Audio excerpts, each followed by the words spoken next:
अस्सलाम वालेकुम स्टूडेंट्स, मैं हूं आपका फिजिक्स टीचर कमर मोहम्मद नबील और आप इस वक्त हैं नबील्स ऑर्बिट में। तो चलिए स्टार्ट करते हैं आज का टॉपिक।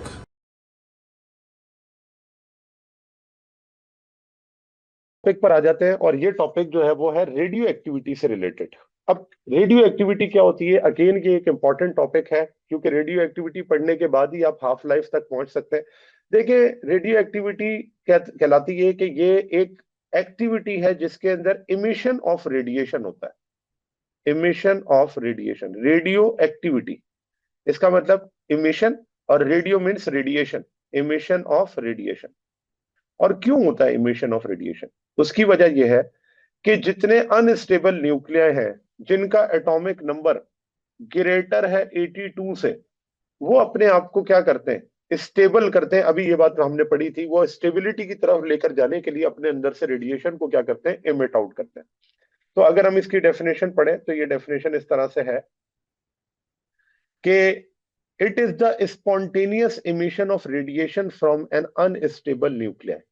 अब ये स्पॉन्टेनियस का क्या मतलब है? देखिए, दो वर्ड हम यूज करते हैं, एक होता है स्टिमुलेटेड, एक होता है स्टिमुलेटेड, और एक कहलाता है स्पॉन्टेनियस। स्टिमुलेटेड और एक कहलाता है स्पॉन्टेनियस। तो स्टिमुलेटेड क्या होता है कि जो विद एक्सटर्नल फोर्स हो, यानी कि इसके अंदर एक्सटर्नल कॉज शामिल होगा, ये अपने आप नहीं होगा, एक्सटर्नल कॉज की वजह से। ठीक है, कोई आपने क्या किया, फोर्स लगाई है। जबकि जो स्पॉन्टेनियस है वो विदाउट एक्सटर्नल कॉज, यानी कि इसके अंदर आपने कुछ नहीं करना, ये नेचुरल है। ठीक है, तो जितने भी नेचुरल प्रोसेस होते हैं उनको हम स्पॉन्टेनियस कहते हैं। तो ये जो रेडियो एक्टिविटी है ये एक स्पॉन्टेनियस इमिशन ऑफ रेडिएशन है, और किस में से? अनस्टेबल एटॉमिक न्यूक्लियर में से। तो वो अनएटॉमिक, जो अनस्टेबल है, वो क्यों अनस्टेबल है? क्योंकि इनको एटॉमिक नंबर 82 से क्या होता है, अबव होता है। और ऐसे एलिमेंट जिनका एटॉमिक नंबर 82 से अबव होता है उन्हें हम रेडियो एक्टिव एलिमेंट कहते हैं, रेडियो एक्टिव एलिमेंट कहते हैं। ठीक है, इनके अंदर अनस्टेबिलिटी इसलिए होती है क्योंकि इनका एटॉमिक नंबर ज्यादा होता है। अब यहाँ पर दो टर्मिनोलॉजीज है और उसके बाद फिर रेडियो एक्टिविटी के हम टाइप्स के बारे में पढ़ेंगे कि जो रेडियो एक्टिव डिके होता है जिसके अंदर इमिशन ऑफ रेडिएशन होती है वो कितने किस्म के होते हैं। तो देखिए, स्पॉन्टेनियस न्यूक्लियर डिके, तो इसके अंदर यही है कि unstable nuclear naturally decay into more stable form. अभी देखें, पिछले हमने बाइंडिंग एनर्जी कर्व में यही बात पढ़ी थी ना, कि हर अनस्टेबल न्यूक्लियर अपने आप को क्या करना चाहता है, स्टेबल करना चाहता है। और इस स्टेबल करने के लिए ये जो हैवियर न्यूक्लियर ये अपने अंदर से क्या करते हैं, इमिट करते हैं radiation. And this process occurs without external cause और इन्फ्लुएंस। तो यही बात ऊपर भी आपको बताइए, स्पॉन्टेनियस का क्या मतलब होता है, विदाउट एक्सटर्नल कॉज और इन्फ्लुएंस, यानी कि इसके लिए किसी एक्सटर्नल फोर्स की जरूरत नहीं है, ये अपने आप नेचुरली क्या होगा, डिके होगा। क्यों? क्योंकि ये अपने आप को स्टेबल करना चाहता है, तो इमिट करेगा रेडिएशन। अब वो रेडिएशन कितने किस्म की होंगी, आगे हम इसको डिस्कस करते हैं। दूसरी टर्मिनोलॉजी यहाँ पे जो इंपॉर्टेंट है उसे हम कहते हैं न्यूक्लियर ट्रांसम्यूटेशन। अब न्यूक्लियर ट्रांसम्यूटेशन क्या होता है? तो देखिए, इसके अंदर यह है, it is the process where one chemical element, एक ऐसा प्रोसेस जिसमें एक केमिकल एलिमेंट अपने आप को ट्रांसफॉर्म कर देता है into another through a change in the number of protons and neutron with in the nucleus. यानी न्यूक्लियर ट्रांसम्यूटेशन का क्या मतलब है? ट्रांसम्यूटेशन का मतलब यही है कि एक न्यूक्लियस अपनी आइडेंटिटी को चेंज करके एक नई आइडेंटिटी कैरी कर ले, इसे कहते हैं ट्रांसम्यूटेशन। अब ये काम अगर न्यूक्लियस के अंदर हो तो उसे हम कह देते हैं न्यूक्लियर ट्रांसम्यूटेशन। तो इसमें होता है, ये एक केमिकल एलिमेंट है, वो अपने आप को ट्रांसफॉर्म करता है किसके जरिए, अपने प्रोटॉन और न्यूट्रॉन के नंबर्स को चेंज कर। और जब ये नंबर ऑफ प्रोटॉन और न्यूट्रॉन चेंज हो जाते हैं तो वो न्यूक्लियस अपने आप को ट्रांसम्यूट कर देता है और चेंज करके अपना कोई और इमेज, जैसे रेडियम है। अब रेडियम के अंदर से जब अल्फा पार्टिकल या न्यूक्लियर रेडिएशन निकलती है तो ये रेडियम अपने आप को कन्वर्ट करके किस में ले आता है, रेडॉन में। अब अगर आप देखें तो रेडियम अगर रेडॉन में कन्वर्ट हो गया तो this is called nuclear transmutation, क्योंकि दोनों के एटॉमिक नंबर और मास नंबर क्या है, डिफरेंट है। दोनों ने अपनी आइडेंटिटी को देखा जाए तो वो आइडेंटिटी चेंज कर ली है। तो ये जो आइडेंटिटी का चेंज होना है ड्यू टू केमिकल रिएक्शन या न्यूक्लियर रेडियो एक्टिविटी की वजह से, इसे हम कहते हैं न्यूक्लियर ट्रांसम्यूटेशन। यहां पर एक और पॉइंट ये है कि दिस ट्रांसफॉर्मेशन अकर नेचुरली और आर्टिफिशियली। अब यहां पर ये बात आ जाती है कि ये ट्रांसम्यूटेशन नेचुरली भी हो सकती है और आर्टिफिशियली भी हो सकती है। आर्टिफिशियली कैसे होगी, तो उसके लिए हम आगे जाकर पढ़ेंगे एक टॉपिक जिसमें हम रेडियो आइसोटॉप पढ़ेंगे। अब रेडियो आइसोटॉप ऐसे आइसोटॉप है जो कि नेचुरली भी होते हैं और आर्टिफिशियली भी हम बनाते हैं। जैसे अगर हम कोबाल्ट 60 की बात करें, अब ये कोबाल्ट 60 एक आर्टिफिशियल रेडियो एक्टिव एलिमेंट है जो कि हम यूज करते हैं अपने मेडिकल पर्पस के तौर पर, ठीक है ना। तो ये कुछ ऐसे एलिमेंट हैं जिनको हम खुद क्या करते हैं, रेडियो आइसोटॉप बनाते हैं ताकि उसमें से रेडिएशन को एक्सटर्नली क्या किया जाए, निकाला जाए। तो यहाँ पर ये ट्रांसफॉर्मेशन आर्टिफिशियली भी हो सकती है, नेचुरली भी। नेचुरली के लिए मैंने आपको बता दिया एटॉमिक नंबर 82 से अबव होगा, लेकिन आर्टिफिशियली के लिए ये कंडीशन नहीं है कि एटॉमिक नंबर 82 से अबव हो। उसमें हमने सिर्फ क्या करना है, अनस्टेबिलिटी खुद प्रोड्यूस करनी है। कैसे? कोई न्यूट्रॉन अब्सॉर्ब करा के। न्यूट्रॉन जैसे ही अब्सॉर्ब कराएंगे उसमें अनस्टेबिलिटी आ जाएगी और वो अपने आप को स्टेबल करने के लिए क्या करेगा, डिसइंटीग्रेट होगा या इमिशन ऑफ रेडिएशन करेगा। इस चीज को आगे जाकर हम पढ़ेंगे रेडियो आइसोटॉप में। जब हम न्यूक्लियर जो है वो रेडिएशन के बारे में पढ़े होंगे तो वहां पर रेडियो आइसोटॉप का टॉपिक है, उसे हम डिस्कस करेंगे आर्टिफिशियल कैसे। लेकिन फिलहाल अभी हम नेचुरल को डिस्कस करते हैं इस टॉपिक के अंदर। तो अब देखें, नेचुरली जो रेडियो एक्टिविटी है उसमें जब रेडिएशन इमिट आउट होती है तो वो रेडिएशन का इमिट आउट होना डिके कहलाता है। और ये डिके तीन किस्म का होता है। एक कहलाता है अल्फा डिके, एक कहलाता है बीटा डिके और एक कहलाता है गैमा डिके। जब अल्फा डिके की अगर बात करें तो अल्फा डिके के अंदर क्या होता है, अल्फा डिके हैवीएस्ट न्यूक्लियाई यानी हैवियर न्यूक्लियाई को क्या करता है, बाहर निकालता है, जो कि क्या है, अल्फा पार्टिकल। तो it occurs when an atomic nucleus emits an alpha particle. तो ये कब होता है, जब एटॉमिक न्यूक्लियस जो होता है अपने अंदर से क्या निकलता है, alpha particle, which is a helium. तो हीलियम के अंदर क्या होता है, दो प्रोटॉन और दो न्यूट्रॉन, 2He4, ठीक है। Nucleus consisting of two proton and two neutron. इसमें क्या होते हैं, दो प्रोटॉन्स होते हैं और दो न्यूट्रॉन होते हैं। तो जब ये एटॉमिक न्यूक्लियस के अंदर से निकलता है तो एटॉमिक न्यूक्लियस स्टेबिलिटी की तरफ जाना शुरू हो जाता है। जाहिर सी बात है कि प्रोटॉन्स का कम होने का मतलब ये किस तरफ मूव कर रहा है, ये स्टेबिलिटी की तरफ मूव कर रहा है। अब यहां पर अगर आप देखें तो इसकी वजह से होता क्या है, this reduces the atomic number of the nucleus bye 2 and the atomic mass by 4।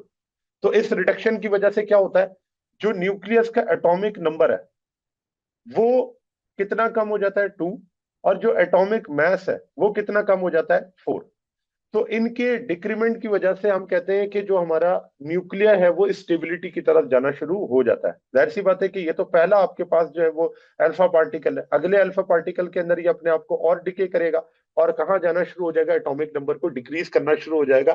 तो ये स्टेबिलिटी की तरफ जा रहा है। इसी तरह जो जनरल फॉर्म में अल्फा जो डिके होता है उसकी इक्वेशन को आप जनरली कैसे लिखते हैं, तो देखिए इसको जनरली इस तरह से लिखते हैं कि फॉर एग्जांपल हमारे पास एक्स है, इसे हम कहते हैं पेरेंट न्यूक्लियर, पेरेंट न्यूक्लियर। और इस एक्स का जो एटॉमिक नंबर है वो है जेड, मास नंबर है ए, ठीक है। जब ये अल्फा डिके करता है तो अल्फा डिके में मैंने आपसे कहा न्यूक्लियर ट्रांसम्यूटेशन होती है। ये जो वाई है इसे हम डॉटर न्यूक्लियर कहते हैं, ये है डॉटर न्यूक्लियर। और इसका जो एटॉमिक नंबर है वो क्या हो जाएगा, कम, Z-2 पर हमने लिखा है ना कि एटॉमिक नंबर 2 कम हो जाता है और मास नंबर कितना कम हो जाता है, तो वो 4 कम हो जाता है। साथ में हीलियम न्यूक्लियर निकलेगा 2He4 और साथ में अमाउंट ऑफ एनर्जी भी क्या होगी इसमें रिलीज होगी। तो ये जो न्यूक्लियर रिएक्शन होते हैं उसको अगर जनरली देखा जाए तो वो जनरली इस तरह से लिखे जाते हैं कि पेरेंट न्यूक्लियर अपने आप को डॉटर न्यूक्लियर में कन्वर्ट करता है by the emission of alpha particle and some amount of energy that is in the form of Q. अब इसको अगर एग्जाम्पल में देखा जाए तो एग्जाम्पल में मैं एग्जाम्पल कोट कर सकता हूँ यूरेनियम की। अब यूरेनियम को अगर देखें तो यूरेनियम है 238, ठीक है, और 92। जब ये अल्फा डिके करता है तो ये यूरेनियम कन्वर्ट हो जाता है थोरियम में। थोरियम का जो एटॉमिक नंबर है वो है 90 और जो मास नंबर है वो है 234। साथ में helium nuclear 2He4 plus Q amount of heat. अब जरा आप देखें कि यहाँ पर 90+2 और यहाँ 92, दोनों तरफ एटॉमिक नंबर की कंजर्वेशन है। यहाँ पर है 234+4, ये 238। अगर आप देखें तो मैथ नंबर की भी कंजर्वेशन है। इट मींस यहाँ पर ट्रांसम्यूटेशन भी आपको नजर आ रही है और ये प्रोसेस स्पॉन्टेनियस भी है। और इसके अंदर से जो रेडिएशन निकल रही है वो इसको अगर रिड्यूस कर रही है एटॉमिक नंबर में, तो इसका मतलब यही कि ये उस वक्त तक रेडियो एक्टिव रेडिएशन निकलता रहेगा जब तक इसका एटॉमिक नंबर 82 से नीचे ना आ जाए। तो अब पहले अल्फा के अंदर अगर ये हुआ है तो अगले अल्फा के अंदर भी इसी तरह से होगा, फिर 90 से 88 आ जाएगा, 86 आ जाएगा, और इसी तरह इसके एटॉमिक नंबर रिड्यूस होता रहेगा। तो अगर आप देखें तो ये कहाँ जा रहा है, स्टेबिलिटी की तरफ जा रहा है। तो इसे हम कहते हैं अल्फा डिके। डिके का मतलब यही है, emission of radiation to get its stability. फिर दूसरे पे आता है बीटा डिके। अब बीटा डिके क्या होता है? तो बीटा डिके के अंदर बीटा पार्टिकल जो होता है वो इमिट आउट होता है। डिके में यही है कि पार्टिकल क्या हो रहे हैं, emit out. It is a type of radio active decay in which a nucleus emits a beta particle. तो बीटा डिके क्या होता है, जिसके अंदर बीटा पार्टिकल क्या होता है, न्यूक्लियस से इमिट आउट होता है। और यहाँ पर ये जो बीटा पार्टिकल है ये पॉजिट्रॉन भी या पॉजिटिव भी हो सकता है और नेगेटिव भी हो सकता है। इस चीज को भी हम आगे डिस्कस करते हैं। तो beta decay can either increase और डिक्रीज द एटॉमिक नंबर। अच्छा, इस पॉइंट को जरा समझें। बीटा डिके वो कहता है इंक्रीज भी कर सकता है, डिक्रीज भी कर सकता है। किसको? एटॉमिक एटॉमिक नंबर को of the nucleus, but always conserves the total number of nucleon. यानी कि मैस नंबर में कोई चेंज नहीं आएगा, लेकिन जो आपके नंबर ऑफ प्रोटॉन है वो या तो इंक्रीज हो जाएंगे या डिक्रीज हो जाएंगे। अब ये कैसे होगा? तो देखें, अगर किसी न्यूक्लियस के अंदर न्यूट्रॉन ज्यादा है तो वो न्यूट्रॉन अपने आप को कन्वर्ट करेगा किसमें, प्रोटॉन में। तो जो एटॉमिक नंबर है वो क्या कर जाएगा, इंक्रीज कर जाएगा। जाहिर सी बात है, अगर न्यूट्रॉन प्रोटॉन में कन्वर्ट हो रहा है तो एटॉमिक नंबर क्या होगा, बढ़ेगा। और अगर किसी में प्रोटॉन ज्यादा है तो वो प्रोटॉन अपने आप को न्यूट्रॉन में कन्वर्ट करेंगे, तो जो एटॉमिक नंबर है वो क्या कर जाएगा, डिक्रीज कर जाएगा। दोनों में क्या होगा, बीटा पार्टिकल एमिट आउट होगा। अब वो बीटा पार्टिकल पॉजिटिव भी हो सकता है, बीटा पार्टिकल नेगेटिव भी हो सकता है। तो जब न्यूट्रॉन प्रोटॉन में कन्वर्ट होगा तो यहां से नेगेटिव बीटा पार्टिकल क्या होगा, एमिट आउट होगा। इसे हम बीटा इलेक्ट्रॉन कहते हैं। अभी मैं आगे आपको टाइप्स ऑफ बीटा, अब यहां पर देखें टाइप्स ऑफ बीटा डिके। और ये एक आइडियल सिचुएशन है कि हम नंबर ऑफ प्रोटॉन और न्यूट्रॉन को क्या करना चाहते हैं, सेम करना चाहते हैं। जाहिर सी बात है कि ये नहीं होते सेम, तभी तो यहाँ पर रेडियो एक्टिविटी हो रही है। ठीक है, अगर ये सेम होते तो जाहिर सी बात है फिर तो जरूरत ही नहीं थी ना ये रेडियो एक्टिविटी की। तो बीटा डिके जो होता है वो दो टाइप का होता है, एक नेगेटिव बीटा डिके, एक पॉजिटिव बीटा डिके। अभी मैंने ऊपर आपको बता दिया नेगेटिव बीटा डिके कब होगा, जब कन्वर्जन होगी न्यूट्रॉन से प्रोटॉन में। तो इस केस के अंदर जो एटॉमिक नंबर है वो क्या करेगा, इंक्रीज करेगा। तो जो नेगेटिव बीटा डिके उसे हम -B से रिप्रेजेंट करते हैं, इसे कहते हैं नेगेटिव बीटा डिके। इसे बीटा इलेक्ट्रॉन भी कहा जाता है या बीटा माइनस डिके भी कहा जाता है। और पॉजिटिव बीटा डिके कब होता है, जब प्रोटॉन से कन्वर्जन होती है किसमें, न्यूट्रॉन में। और इस केस के अंदर जो एटॉमिक नंबर होता है वो क्या होता है, डिक्रीज। जाहिर सी बात है कि अगर अपने आप को प्रोटॉन कम कर रहा है तो प्रोटॉन कम करने का मतलब एटॉमिक नंबर कम होगा ना।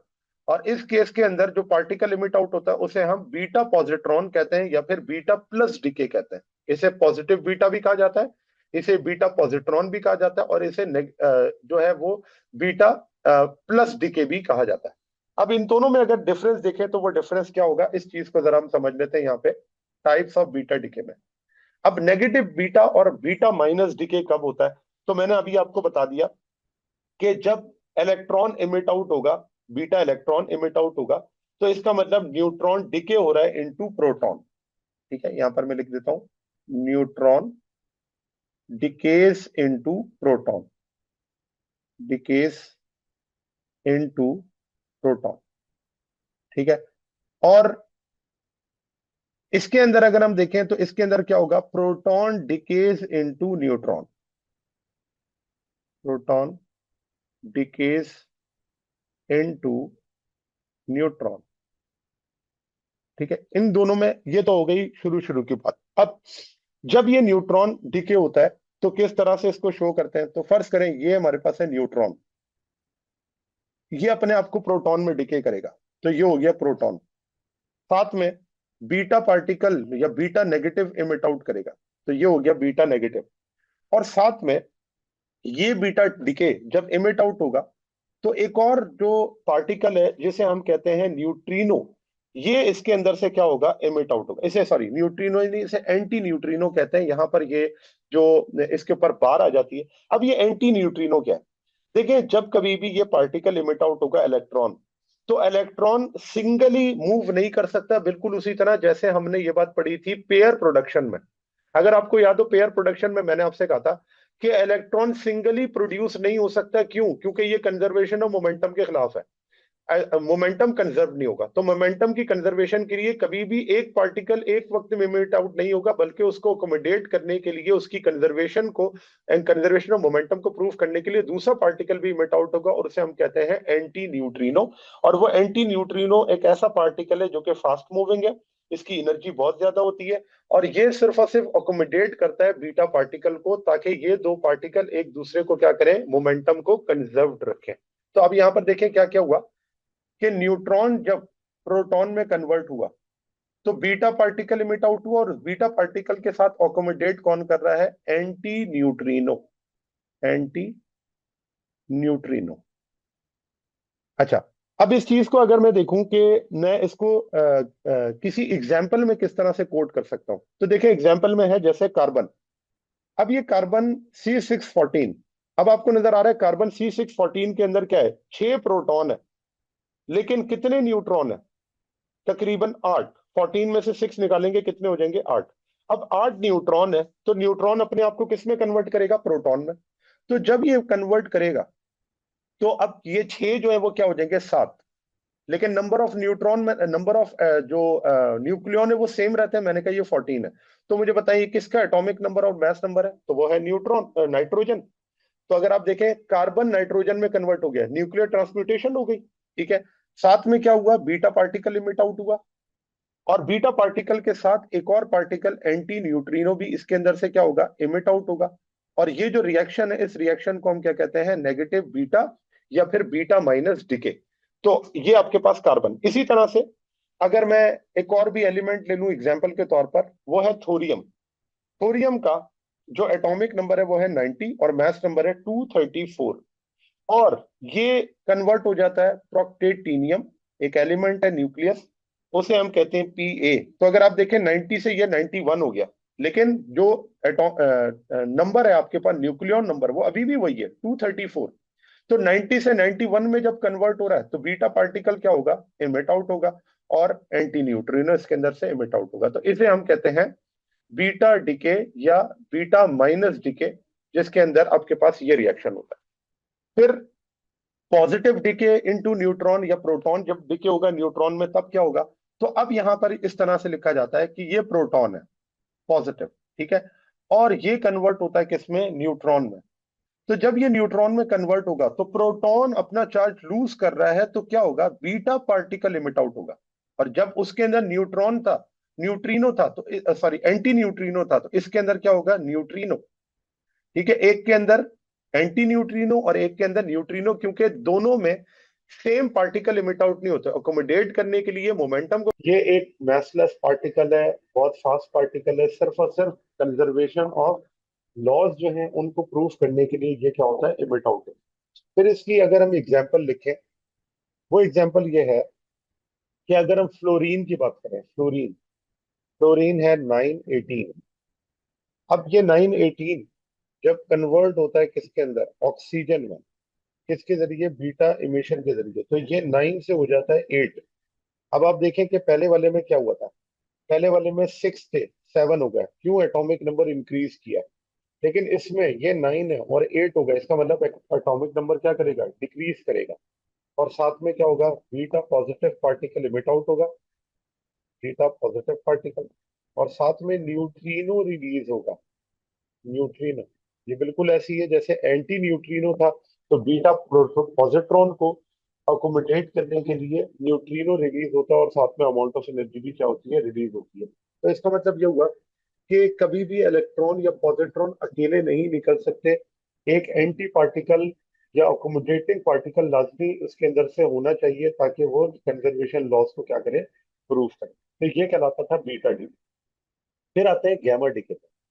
अब गैमा डिके क्या होता है, तो गैमा डिके के अंदर हम जो न्यूक्लियस की एनर्जी है उसको इमिट आउट करवाते हैं, यानी कि वो इमिट आउट होती है। तो इसके बारे में पढ़ते हैं। It occurs when an atomic nucleus transition from higher energy state to a lower energy state, emitting a gamma ray in the process। तो गैमा रे क्या होता है? ये कब होता है? जब एटॉमिक न्यूक्लियस ट्रांसफॉर्म होता है हायर एनर्जी स्टेट से लोअर एनर्जी स्टेट में, तो वो क्या करता है? गैमा रे इमिट आउट करता है। अब ये होता क्यों है? देखिए, इसको जरा इस तरह से समझे। जिस तरह से हम ये न्यूक्लियस के बारे में कहते हैं या एटम के बारे में कहते हैं कि एटम के ऑर्बिट्स हैं, ठीक है ना, के, एल, एम, एन, जो भी ऑर्बिट्स हैं, उन ऑर्बिट्स में आप जानते हैं कि जब ट्रांजिशन होती है, जब इलेक्ट्रॉन जो होते हैं वो ट्रांजिट करते हैं हायर स्टेट से लोअर स्टेट में, तो क्या होता है कि जितनी भी डिफरेंस ऑफ एनर्जी है वो क्या होती है? इमिट आउट होती है, ठीक है ना। अब यहाँ पर न्यूक्लियस के अंदर यही काम है। जब न्यूक्लियस के अंदर सोचें कि यही शेल्स बने हुए, फॉर एग्जाम्पल यहाँ पर आपके पास है प्रोटॉन, ठीक है, यहाँ पर है न्यूट्रॉन, फिर ये प्रोटॉन, ये न्यूट्रॉन, और इसी तरह से फर्दर और भी आपके पास जो है वो न्यूट्रॉन प्रोटॉन के ऑर्बिट्स हैं या लेवल्स हैं, ठीक है ना। यहाँ पर भी मैं कह देता हूँ कि ये अभी आपके पास है प्रोटॉन न्यूट्रॉन। अब क्या होता है कि इसके अंदर से फॉर एग्जाम्पल ये प्रोटॉन और न्यूट्रॉन क्या हो गए? रिलीज हो गए बाहर, अल्फा पार्टिकल। अब जब ये रिलीज हो गए तो इनकी स्पेस पर क्या होगा? इनकी जगह पर एम्प्टी स्पेस आ जाएगी। अब विद इन न्यूक्लियस जब न्यूट्रॉन और प्रोटॉन ट्रांजिट करेंगे, तो इन ट्रांजिशन की वजह से जो एनर्जी इसके अंदर से रिलीज होगी, उस एनर्जी को हम क्या कहते हैं? गैमा रेस कहते हैं, क्योंकि ये हाई एनर्जी रेडिएशन है। और वजह यही होती है कि न्यूक्लियस के पास जब अल्फा डिके और बीटा डिके हो जाता है, तो अल्फा बीटा डिके के बाद उसके पास बहुत ज्यादा एनर्जी मौजूद होती है, जिस एनर्जी को वो क्या करता है? एमिट आउट करता है। और इस एमिशन के अंदर कोई एटॉमिक मास या एटॉमिक नंबर में चेंज नहीं है। तो अगर मैं देखूं, इसको हम इस तरह से लिख सकते हैं कि gamma rays are high energy photon, क्योंकि ये इलेक्ट्रोमैग्नेटिक वेव्स का हम कह सकते हैं कि एक रीजन है। तो gamma radiation does not involve the emission of massive particle, यानी कि जब गैमा रे इमिट आउट होगा तो कोई मैसिव पार्टिकल बाहर नहीं निकलेगा। यहाँ पर ये बात, there is no change in atomic number और एटॉमिक मास नंबर। तो इसके अंदर कोई एटॉमिक नंबर में भी चेंज नहीं आता और कोई एटॉमिक मास में भी चेंज नहीं आता। फिर इसके बाद the emission of rays can result in change in energy of the nucleus। हाँ, जब गैमा रेज इमिट आउट होगा तो न्यूक्लियस की एनर्जी में चेंज आएगा, लेकिन उसके मास में, एटॉमिक नंबर में कोई चेंज नहीं आएगा। और लास्ट पॉइंट इसके अंदर, in this emission following laws are conserve. इनमें कौन कौन से लॉज कंजर्व होते हैं? तो उसमें आपके पास आ जाता है जी एनर्जी, मोमेंटम, चार्ज और एंगुलर मोमेंटम। इन तमाम चीजों की क्या होती है? कंजर्वेशन होती है। और अगर मैं इसकी एग्जांपल लिखूं, तो इसकी एग्जांपल में हम यहाँ पे लिख सकते हैं कोबाल्ट। कोबाल्ट आपके पास है 2760, और ये स्टार मैंने इसलिए बनाया ताकि ये पता चले कि यहाँ पर गैमा रे इमिशन होगी। तो आप देखें कि इसमें कोई जो एटॉमिक मास या एटॉमिक नंबर के अंदर कोई चेंज नहीं आएगा। अभी भी ये कोबाल्ट है 2760, और इसके अंदर गैमा रे फोटोन जो है वो क्या होगा? इमिट आउट होगा। तो आप देखें कि no change in atomic number, no change in mass number, but there is a huge amount of energy release in this process which is called gamma ray photon. तो ये आपके पास है कि किस तरह से जो है वो गैमा डिके होता है, ठीक है। अच्छा, इसके बाद ये तो हो गया हमारे पास क्या कि कौन कौन से टाइप के डिके हैं। अब आते हैं spontaneous and random nuclear decay. देखिए, मैंने आपको बताया था कि जो हमारा रेडियो एक्टिविटी है ये एक स्पॉन्टेनियस प्रोसेस है। अब स्पॉन्टेनियस के साथ साथ ये भी आप बात याद रखें कि ये एक रैंडम प्रोसेस भी है। रैंडम प्रोसेस का क्या मतलब है? रैंडम प्रोसेस का मतलब ये है कि इसके अंदर जो इमिट आउट होने की प्रोबेबिलिटी है, या यूं कह सकते हैं कि जो डिके होने का जो प्रोसेस है वो प्रिडिक्टेबल नहीं है। तो उसके अंदर प्रोबेबिलिटी एग्जिस्ट करती है कि हर न्यूक्लियस जो होता है वो डिके होगा, किस मोमेंट पर होगा ये नहीं पता, ठीक है। तो उनकी जो स्पॉन्टेनिटी या प्रोबेबिलिटी है उसके अंदर आपको क्या लगता है? उसके अंदर आपको श्योरिटी नजर नहीं आती, इसके अंदर आपको पैटर्न नजर नहीं आता। There is no pattern, there is no predictable pattern for nuclear decay, pattern for nuclear decay. अब देखें, डिके तो सबने होना है, लेकिन कौन सा वाला किस एग्जैक्ट टाइम पर होगा इसके बारे में बताया नहीं जा सकता। इसीलिए हम कहते हैं कि ये रैंडम है, कि न्यूक्लियर होने तो डिके हैं। हम कहते हैं कि हर जो आपके पास न्यूक्लियस है उसकी प्रोबेबिलिटी है डिके होने की किसी मोमेंट पर, but exact time for individual nucleus can not be predicted. तो ये आपके पास कहलाती है कि इसके अंदर रैंडमनेस है। तो इस पॉइंट को भी मैं लिख दूं कि each nucleus certain has a certain probability, has a certain probability of decaying and at any moment, of decaying at any moment, but exact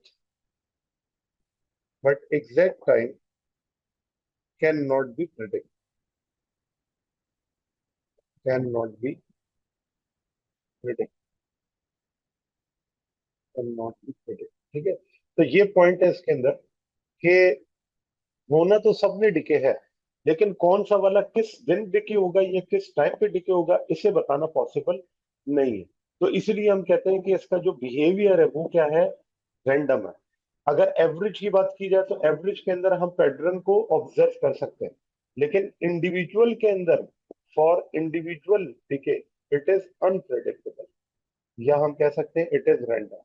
for individual decay it is random. और अगर मैं इसको एवरेज में निकालूं तो average के अंदर मैं इसको प्रेडिक्ट कर सकता हूं। मैं ये बता सकता हूं कि एवरेज जो है अगर लार्ज नंबर ऑफ न्यूक्लियस के अंदर से कितने जो है वो डिके हो जाएंगे एक टाइम के बाद, जिसे हम हाफ लाइफ कहते हैं। नेक्स्ट टॉपिक के अंदर उसके ऊपर हम पढ़ेंगे।